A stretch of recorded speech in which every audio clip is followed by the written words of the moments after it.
apakah dibolehkan membaca surah yang sama pada rakaat yang pertama dan kedua? Bagus soalan ni. Dia kata kalau kita semayang, boleh tak kita baca surah yang sama? Rakaat pertama surah yang sama, rakaat yang kedua surah yang sama. Hukum membaca surah dalam semayang selain Fatihah adalah sunat. Hak tu kena faham dulu. Yang wajib hanyalah baca Fatihah. Sekalipun solat Jumaat imam tak baca surah, sah. Nampak? Yang wajib solat surah Fatihah. Kerana Nabi SAW sebut la solata liman lam yaqra bi ummil kitab. Tidak sah solat mereka yang tidak baca surah Al-Fatihah.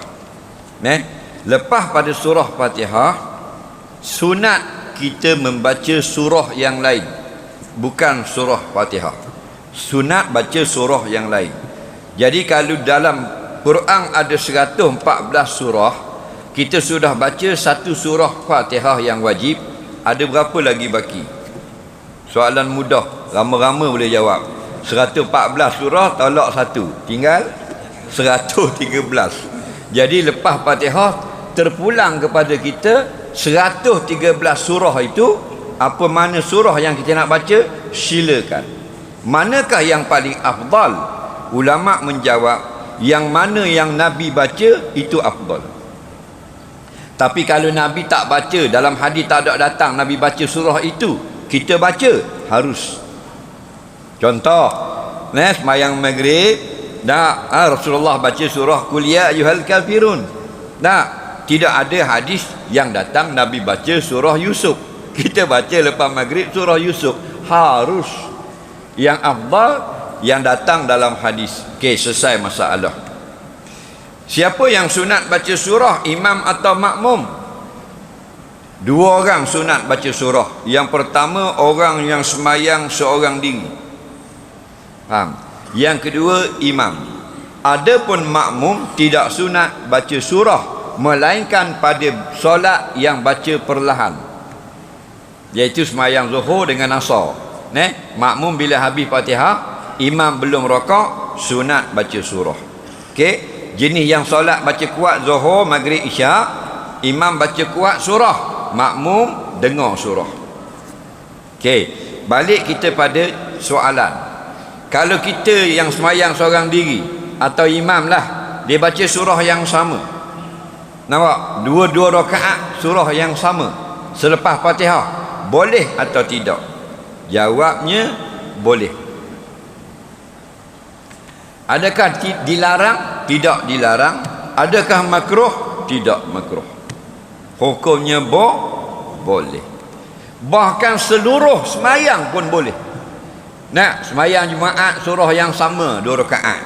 Semayang maghrib ni isyak zuhur surah yang sama contohnya. Sampai witir pun surah sama. Tarawih setiap rakaat surah sama. Seumur hidup satu surah yang dia baca lepas Fatihah. Harus.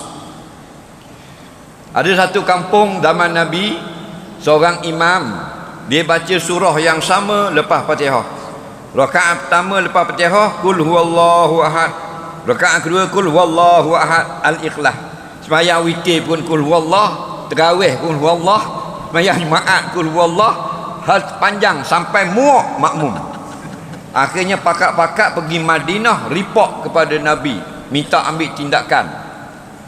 Ya Rasulullah, imam di kampung kami baca surah yang sama, surah Al-Ikhlas, bertahun-tahun dah. Jadi nak ambil tindakan lah, suruh ambil tindakan lah. Nabi kata, ada saksi? Ada. Memang saya saksi. Hari-hari sepanjang tahun surah Al-Ikhlas. Nabi kata, kalau begitu sahih, balik beritahu imam itu, nanti surah Al-Ikhlas akan pimpin dia masuk syurga. Jadi balik ramai-ramai tak jadi apa komplain. Jadi ulama pun fatwa, Al-Imam Nawawi fatwa harus. Okey, dia suka surah tu. Dari makmum komplain, makmum memang tugas dia komplain. Nampak? Dia bagian tukang komplain, suruh dia ke depan, baru dia kencing atas sejadah tu. Nah,